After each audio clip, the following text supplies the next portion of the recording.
The title of this podcast is How Does It Need to Be for Me to Be Okay? Just the way it is. Recently, I have been really rooted in doubling down on not needing people or life situations to be a certain way for me to be okay. And I feel like I'm making good progress in that area.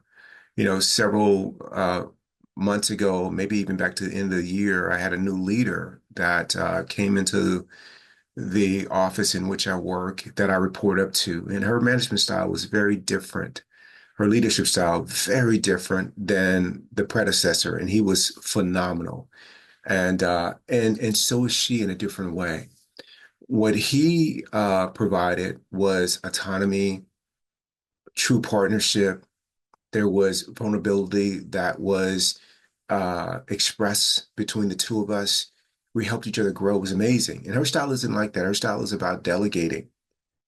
And I suffered longer than I think I would have had I, just been more mindful that you don't need her to change for you to be okay.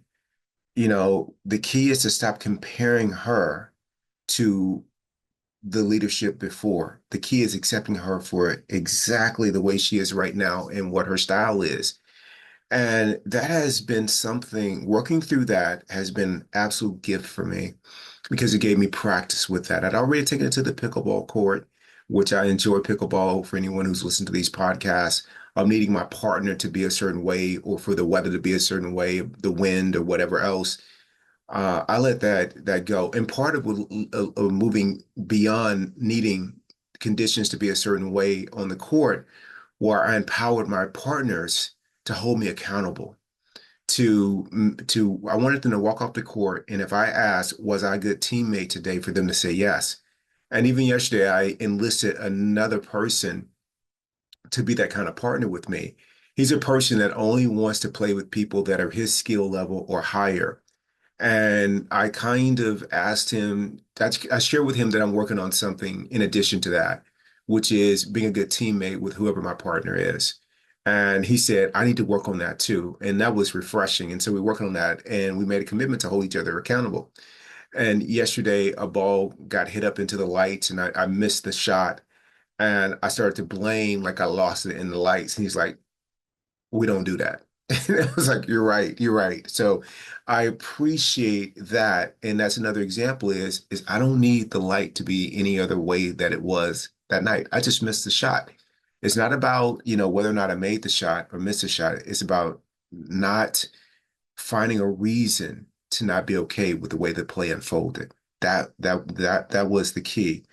And as I move further and further through life, what I find is that if I want to be peaceful, I need to be okay with the way things are. Not the way that I need them to be, the way that I expect them to be, but the way they are. That doesn't mean I can't, affect some change and make things better if it's within my power. But I am on the path right now that if I attempt to make something better, it's for a greater good. Not my good, but it's to serve the moment in front of me so that everyone wins. Not just the people that think the way that I think win, but everybody, whether they think or believe the same things that I do or not, I want them to win too. How do we all win? So that's serving the moment that's in front of you. With that said, I'm just really thinking more and more about asking myself over and over when I feel disturbed, when I feel like I'm being inconvenienced, that I am suffering, asking myself, am I doing that because I need things to be a certain way? And then I want to let them go. And I want to be able to say to the question, how does it need to be for me to be okay right now? Just the way it is. I want it exactly the way it is. And if I can do that with everything that shows up, before you know it, I am in that beautiful, peaceful, loving, joyful space, completely blissed out all the time. And I can truly say in my life, I feel more that way than any other way. And that's taken some work, but it's been worth it.